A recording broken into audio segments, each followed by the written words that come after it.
passion, purpose? Where can I find it? Where is my passion, purpose? Where can I find it? Where is my passion, purpose? Where can I find it? Dr. Walls and Friends, where I find it. Dr. Walls and Friends.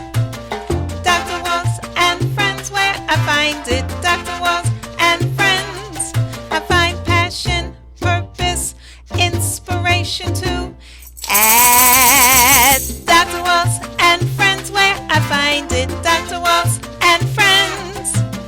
Dr. Walls and Friends, where I find it. Dr. Walls and Friends. Welcome to Dr. Walls and Friends on UCCN TV.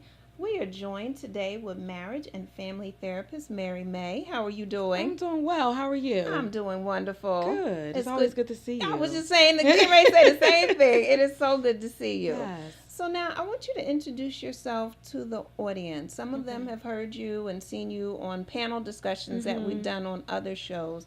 But this is a time for you and I to talk more intimately and give people really an opportunity to find out who you are and the work that you do. Wow. So the work that I do is I seek to empower, educate, and develop individuals in a variety of different ways. And those ways can be through counseling or consultation or like speaking engagements, but really dealing with challenging issues that they find that they have repeating patterns that they want to just see, how can I get out of this cycle, and or how can I eliminate being in this stronghold of stress or financial disparity or just whatever their trauma or situation is that they're dealing with. And that just is very passionate for me for families in general in the community, but definitely for women. Okay. Because women tend to hold more than what they can manage, but they're still strong and resilient to continue on in their daily situations. Now, how did you get involved with that? Because with counseling, there's so many different avenues that you could have chosen, but you chose marriage and family therapy. I have always believed in family being like the core, and family should be together. Although in our society and community, they're very much not always together, or fragmented, or they don't look whatever someone's ideal, perspective is, or what a family will look like. But we have family that looks in different ways, like many systems and subsystems. Yes. So my passion was, I thought my passion originally in life was to be a lawyer. Okay. Because lawyers dealt with families with mediation and divorce. However, I worked in a law office and quickly found that was not what their purpose was, and that they didn't really focus more on mediation, but how to make the separation either amenable or, that they were more on separating the systems and not really taking all pieces into account. And it's always been important to me to have all pieces into account. And I think that it comes from my journey. Yes. As my parents were divorced when I was very young.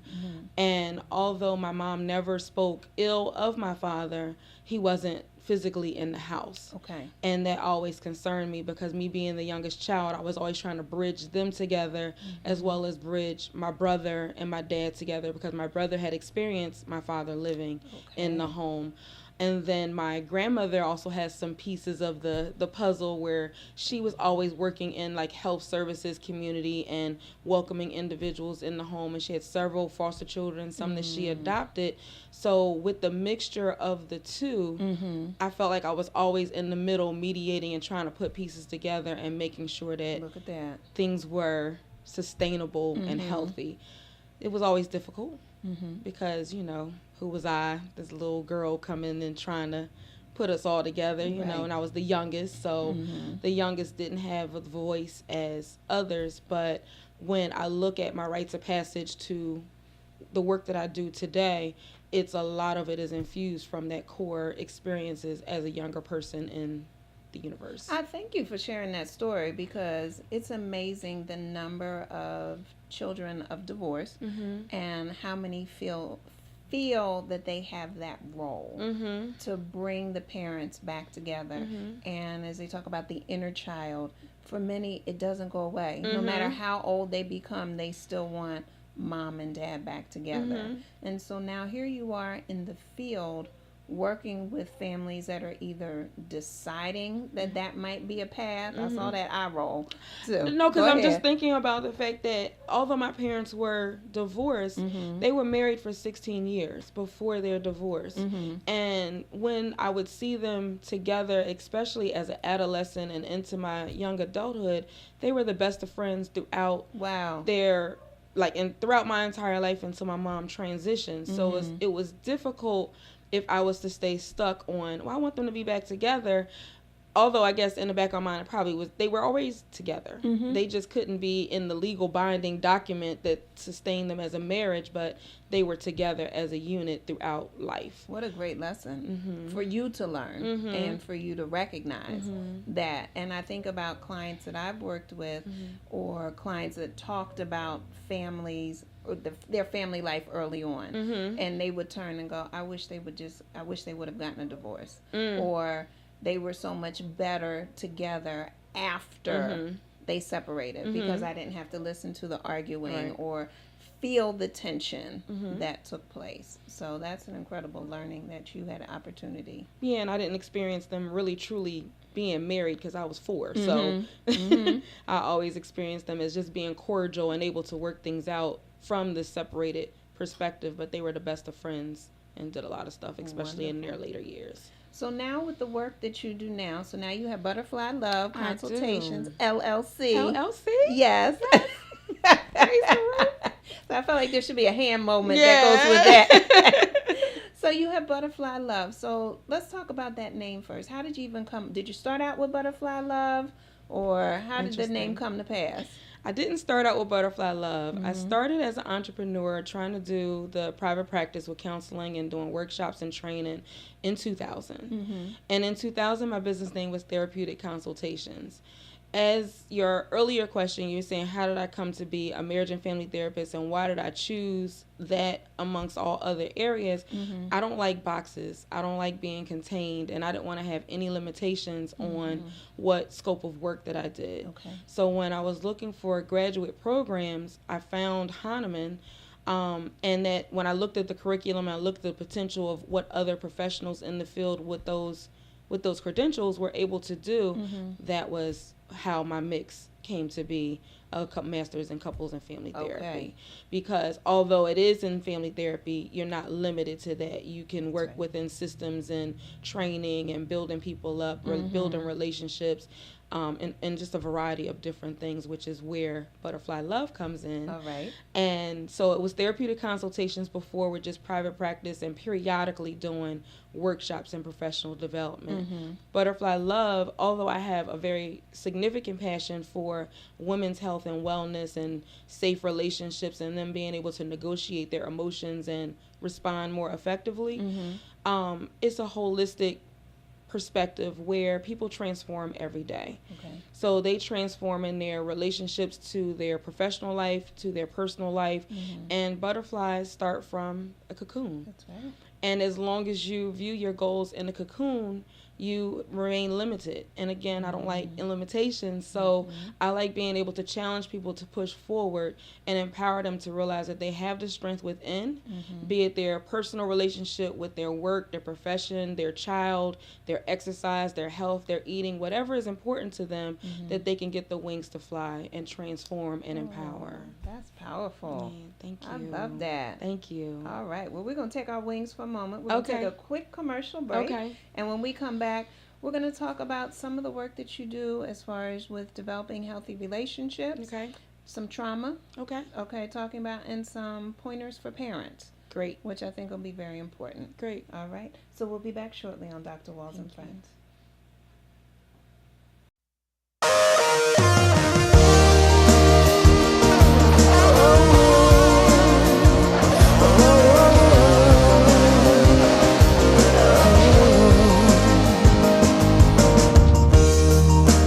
Down and out, can't seem to find my way back home. Where do I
Welcome back to Dr. Walls and Friends on UCCN TV. We are here with marriage and family therapist Mary May. And before commercial break, we said we're going to come back and talk about some of the work that you do regarding healthy relationships and trauma, as well as working with parents. Okay. So let's talk about some healthy relationships, because you've had the opportunity to work with some unhealthy I definitely relationships. have. And I think that it's been a gift in every relationship that I've dealt with that has been unhealthy and moving them to a healthy stance. Oftentimes is dealing with domestic violence, or just maybe child protective services have been called in, or it's been some violent situation that has occurred, or some aggressive situation that has occurred that causes people to come into the office to meet with me. Okay. And in that, I think that people have difficulty having that courageous conversation about what makes them uncomfortable. And so I usually use the metaphor of the layers of an onion, that in order to get to the core issue, we have to pull back the layers to say, okay, what is it that's blocking us from having this courageous conversation? What makes us uncomfortable? And I tend to push people through courageously identifying the themes, courageously identifying like the patterns, looking at their family of origin, maybe through a genogram, to help them understand and recognize that these are the patterns that you are exposed to through your own life. Yes. So where is it that you would like to see? Because I am the change agent, as far as the universe has allowed you to come into my space for me to be the person to guide you. But people have those tools, they just haven't been able to unpack them. That's right. So I help them unpack those skills and move to the next step that they find is important. I'm so glad that you said that, because I remember one time somebody told me it's like you have a toolbox, and the reality is all your tools are in the toolbox, but sometimes you don't know how to use the tools that are in there. And so you end up coming, or they come into your life, or vice versa, and show them how to use their various tools, and sometimes even put new tools in the box. Absolutely. So I'll do like role plays. I will recreate a situation that they said and stop and pause them in a section. It's almost like we're recording what they're doing, and help them see or hear what it is that their action statement, or what it is that their words that they're saying, that creates this imbalance, or this, non-courageous space that they have these conversations that become aggressive or harmful to someone, either emotionally or physically. Yeah.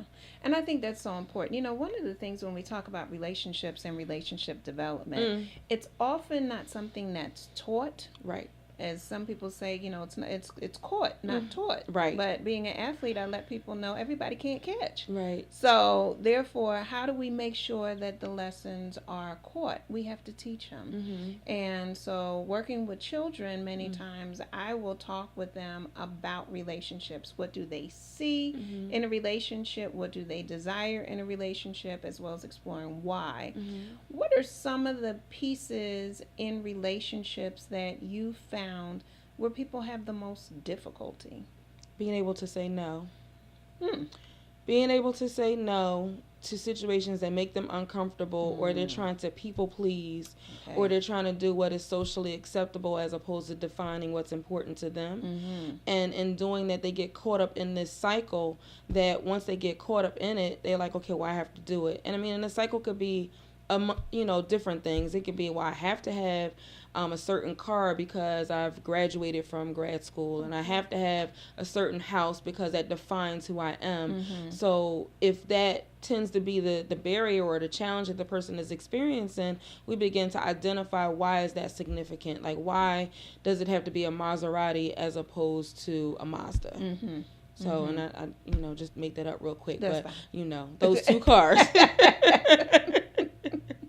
No offense to either car. One. Right. Nothing's wrong with them. They still get you where you want to go. Right. And that's the point that I'll try to make. Like, they both get you to where it is that you need to be. Right. Why does it need to be this one that's causing you so much angst and stress within your relationship? Like, you're working all these extra hours, or you're getting a part-time job to pay for something that's taking away time that you could be using or spending with either yourself and self-empowerment, or with the people that you care about the most, building a healthy relationship, because you're so busy trying to keep the face of what defines you on the outside versus the interior. And I'm also thinking the roles that you play. So I know in the first part, when we started talking, you talked about how you had played the role of really a peacemaker and kind of a bridge, trying to bring people together. All my And life. that all your life. All my life. And so many times people don't recognize the roles that they've been playing from their primary families, within their primary families, within their friendships, and then within their secondary family relationships, romantic relationships, and even now any families that they've created as well. So identifying the role that you play, peacemaker. Sometimes people play the annoyer. On purpose. They stir stuff up on purpose. Exactly. Instigator and those types of things. There's also those people who are a pacifist, where they stay out of the situations. Which is really in the situation, but they Completely. believe that they're out of it. Right. Right. Right. Now, I'm also thinking, and I can imagine your face when I say this. Okay, let me get poker face. Okay. Okay. Does communication cause a problem in relationships? OMG. Communication is the biggest thing. Communication impacts people's intimacy. It impacts their finances. It impacts everything that goes on in a relationship.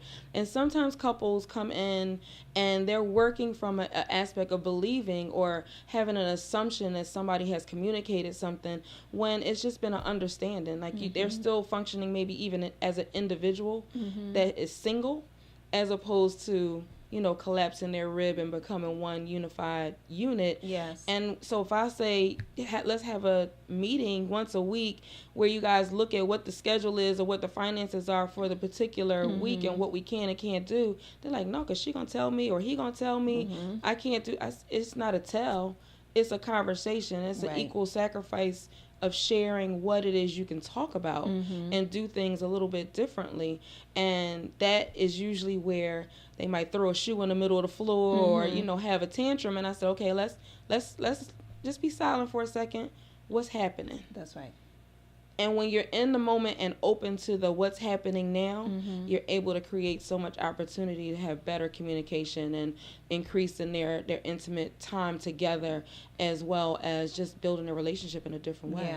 Yeah. Because communication is it. And you know what is so funny? I know when I've done workshops and presentations and working with couples, what's happening in the now is just representative of generally what happens all the time. So from the misperceptions that are there and getting people to openly talk about what they thought the other person was thinking or what they meant by that sigh or what they thought was going to happen when they changed over to the marriage life. That's like right. The roles, the gender roles. Gracious. Yes. All day on that. Yes. The magic marriage that fixes that everything. Little piece of paper that they sign in the ceremony they spend all this money on. You can do Harry Potter wand with it, right? It changes everything. Right.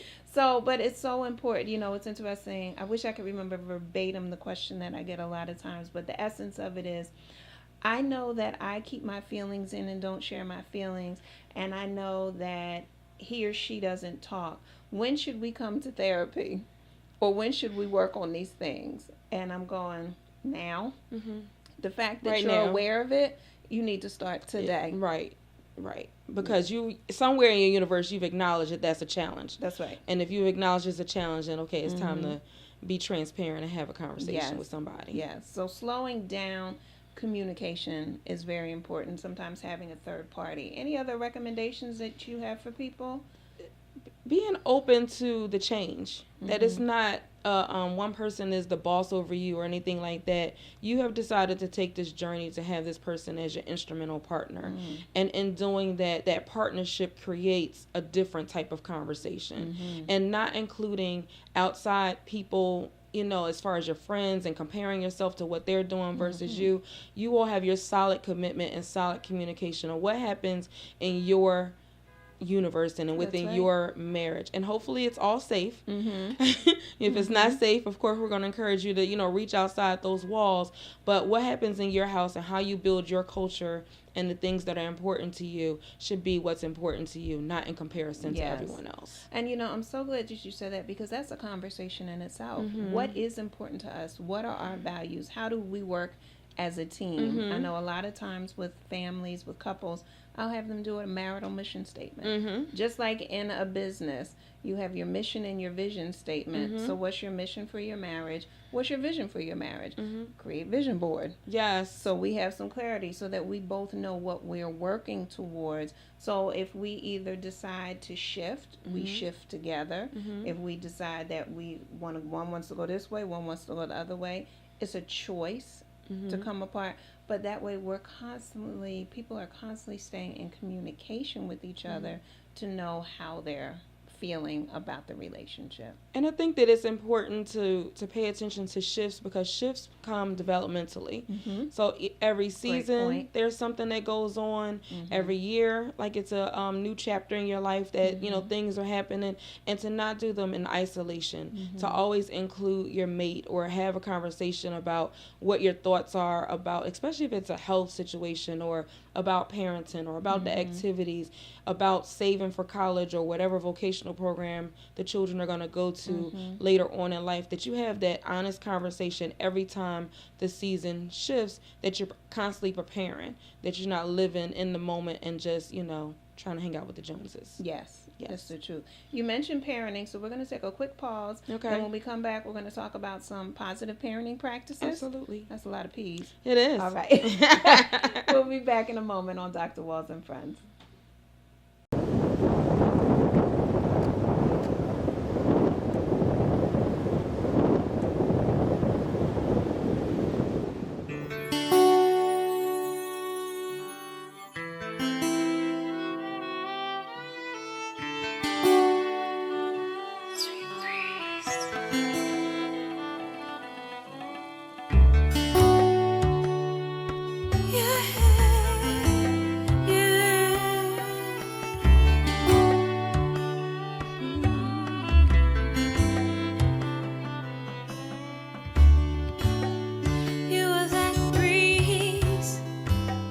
Gentle flow of air.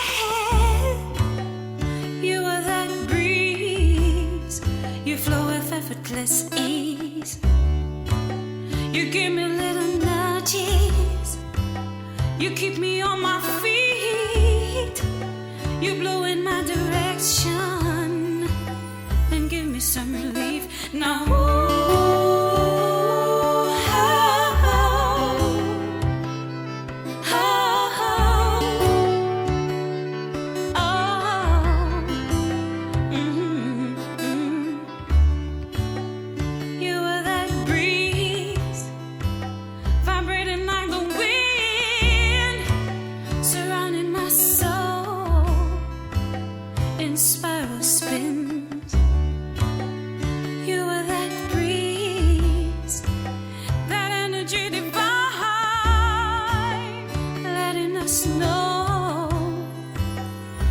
Everything is fine now. You help me keep on growing. You keep me always knowing that love is in the air now. Your love is always growing. Your breeze is always blowing everywhere.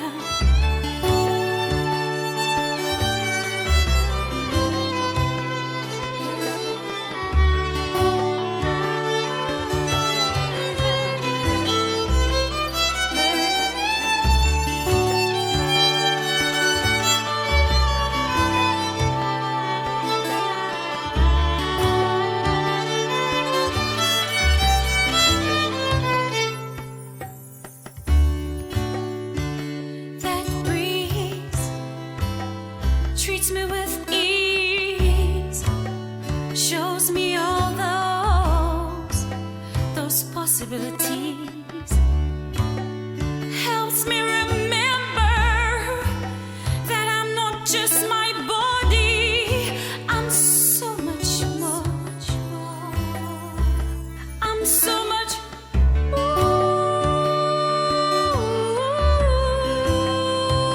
I'm so much more.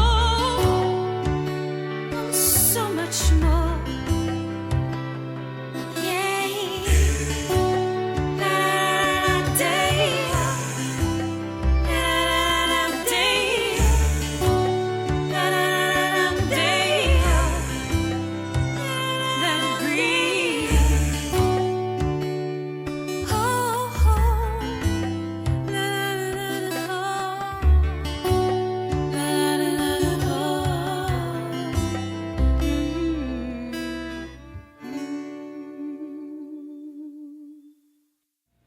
Welcome back to Dr. Walls and Friends with marriage and family therapist Mary May. And so we were talking about we said we're going to discuss some positive parenting practices. You know, when people become a parent, some people think about it ahead of time, and some people, it seems like they don't know what they have gotten themselves into. Right. And I often wonder if there was a class that they could take ahead of time, how many more people would say, I wish I had taken that class and graduated, if there's a way to do that. Right. So what are some difficulties that you end up working with that people have as being parents, and what are some ways that you help them?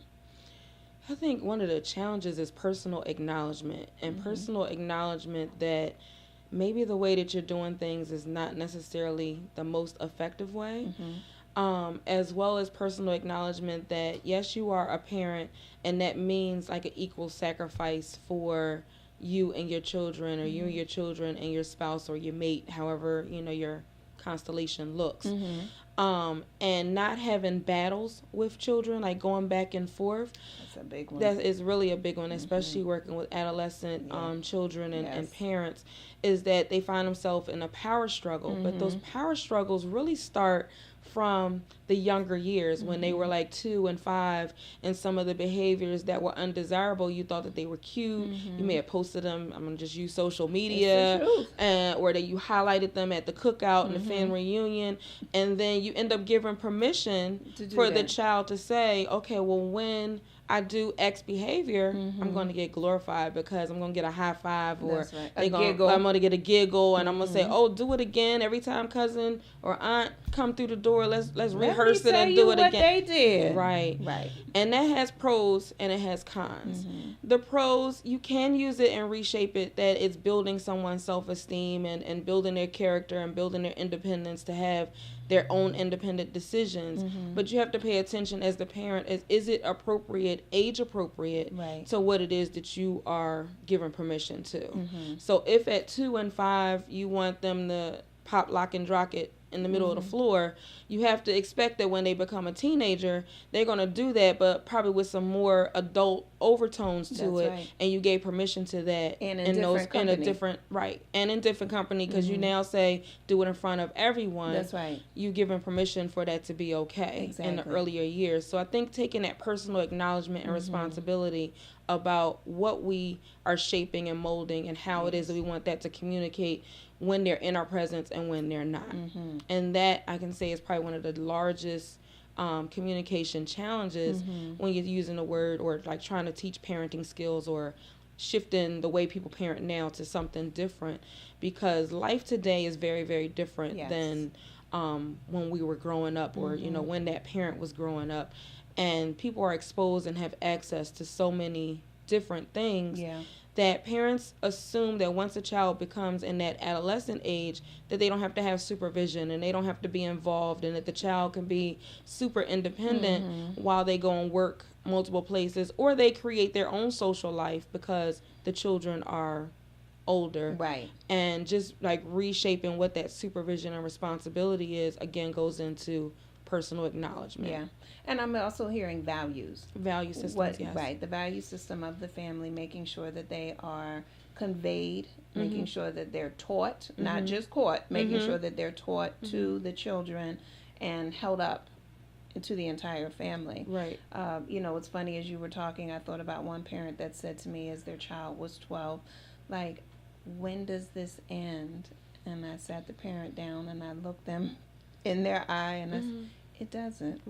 It just changes as they change. And they're like, I thought, basically, as you were saying, I was going to get more freedom as they got older. And I said, no, they need more supervision, because the reality is now, because they are more independent, this means that they're going to come into contact with more life experiences that they have to learn how to navigate.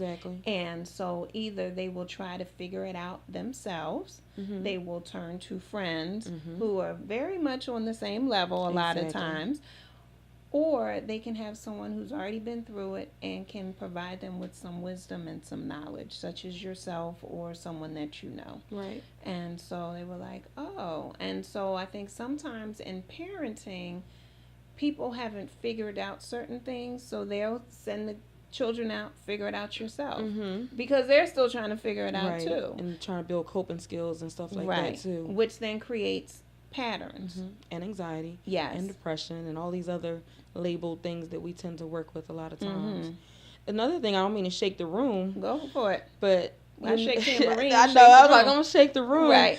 A lot of people think that we talked about the middle adolescent is, when they get more of their freedom, and then they say, well, when they get 18 and 21, but statistics are showing that it really needs to be an instrumental parent through 25, because if they're a child who goes away to college, they need more support then, although they have more interdependence. Yes. But they have more extreme options, especially if they're That's on a right. college campus. So the parenting really is an evolving journey that never ends, but the statistics are saying through 25. Well, let me tell you, I read an article years ago, and I wish I could remember who wrote the article, that said that adolescence doesn't end until you're 29, 30. See, so you changing shaking the room even more. Right.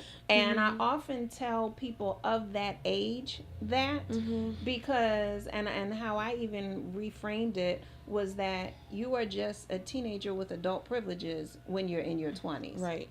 Because you haven't figured it out yet. You now have the opportunity to pay bills. Jeez. You now have the opportunity. You can't turn back. Right. To work. And, so you now have these opportunities to do these things. And because you were somehow on 18 magically deemed an adult, Right. you feel as though you're Just supposed to awesome. know how to balance your life, your checkbook, and all of these other responsibilities Without being taught. without being taught. Because some of what was caught was bad budgeting, Name brands. name brand, lack of not knowing how to manage time, and things like Or that. plan a meal. How to make a meal. Instead of the corner store meal. Wait a minute. And don't talk about me who moved into my first apartment, woke up the next morning to make my waffles with no toaster because it wasn't there. And it had always been there. It had always been there. It was at my parents' house. So now I'm up here trying to figure out how to fry a waffle. But it dawned on me, when I go to clean, the cleaning supplies are not there. Nobody gave me a move-in checklist. Right. To say, make sure you have X, Y, and Z. Right. And so I said, if this is happening to me, how many other people does this happen to? Right. And in how many other ways does this happen? Right. So, and I tell people it's okay. It's all right. Life is a process of learning. Now, I, as a teacher, feel as though it's important to teach people so that they don't have to step on the same landmines Right. that I stepped on, fall in the same holes. If I already know it's a big old pothole right there, why I need to let you know so you don't hit it as well. Right. And to me, although I may not have birthed you, that's part of parenting Right.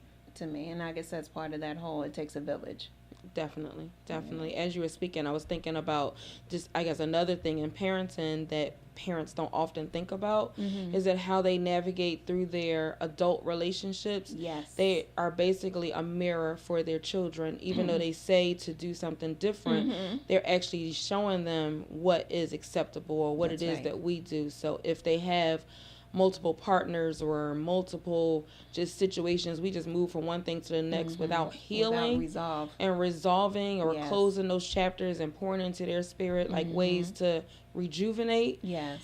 then that's now how your child is going to operate within different relationships as well. And also with that you have a natural predisposition to do so.